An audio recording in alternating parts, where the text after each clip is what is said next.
Hello everyone, this is another video about a particular type of task that you might be set in the Abitur, and this time I want to look at interpreting and commenting on a cartoon or a photograph.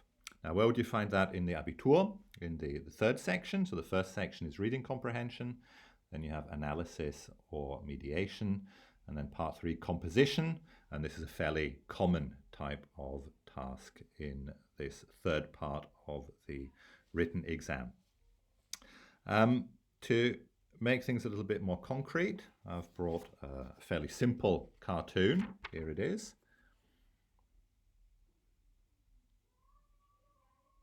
And we'll refer to this cartoon throughout the video in order to make the various steps you're going to take a little bit clearer. So how do you start off? You're of course going to be starting off with a fairly brief introduction, and in that introduction you need to do two basic things. First of all, name your sources, and secondly, say in very general terms what the cartoon is about. So if we take a look at the cartoon, we can see it was created by a chap called Nick Anderson, and it was published in the Washington Post on the 10th of March 2020. So you're going to mention that.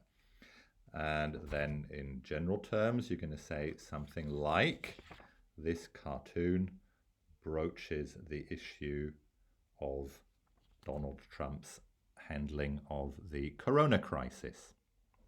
So when you've written your little introduction, then you're going to move on to the interpretation of the cartoon. Now, of course, in order to interpret the cartoon, you're going to have to describe the cartoon, at least in part. And this is where you have to be a little bit careful. No one wants you to describe the whole of the cartoon in detail. On the contrary, you should only describe those parts of the cartoon that are really relevant to your interpretation and to your comment later on. So again, to give you an example, no one wants you to, for example, mention the fact that one of the doctors has two pens sticking out of his pocket, but it is going to be necessary to describe this virus Trump hybrid and say something like the virus that the scientists are examining under the microscope has the skin color and the characteristic hairstyle of Donald Trump. So once you've described the relevant detail, then of course you have to interpret it, say what it means. And the interpretation for that particular detail, of course, would be the cartoonist suggesting that the real danger in the corona crisis is Donald Trump, that he's the real virus. So when you've gone through the cartoon interpreting the details like that, you've still not quite finished with the interpretation. I believe there are two further things you need to do. And these would constitute, if you like, a more global interpretation of the cartoon. And that's to sum up what its intention is. So here you could say the intention of the cartoon is to criticize Donald Trump's handling of the crisis. And the other thing would be to state what the general position of the cartoonist is.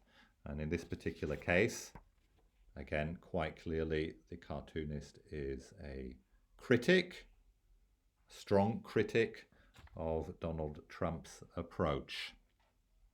Okay, so when you've interpreted it in detail and in general, like I just said, then you're going to move on to the comment.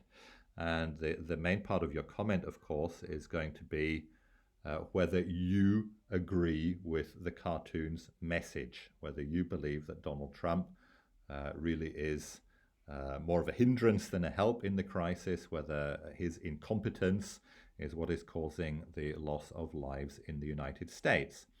And here you can legitimately take either the position that, yes, you agree with the cartoon, Donald Trump has been incompetent, and you're going to have to give some examples for that.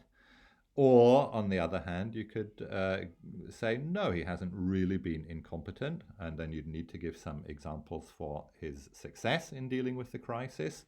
Or indeed, you could say that Donald Trump's powers in dealing with the crisis are actually fairly limited.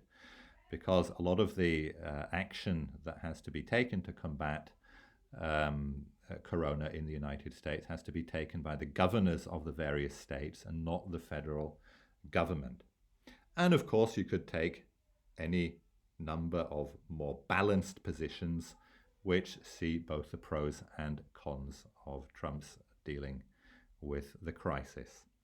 So that's your comment. And in case you're wondering how long the comment part should be compared to the interpretation, I would say they should be of roughly the same length. If one of the two parts is going to be longer, then perhaps the comment part should be a little bit longer. And then finally, to round things off, you're going to write a little conclusion. I think what you could usefully write in the conclusion is your opinion on whether the cartoonist has been successful in bringing across his message. Now, do you think it's a good cartoon to that extent? And of course, you're going to say why you believe that. Then you've got a nicely rounded interpretation and comment. So let me take you through that once more really quickly. Introduction with source and general topic. Interpretation, describing the relevant details and saying what they mean. And then a more global interpretation of the intention of the cartoon and the position of the cartoonist. Then a comment containing your own personal opinion on this matter. And finally, the conclusion in which you can give your opinion on whether you think the cartoonist was successful. Okay, I hope you found that helpful. Enjoy yourselves. Bye. See you soon.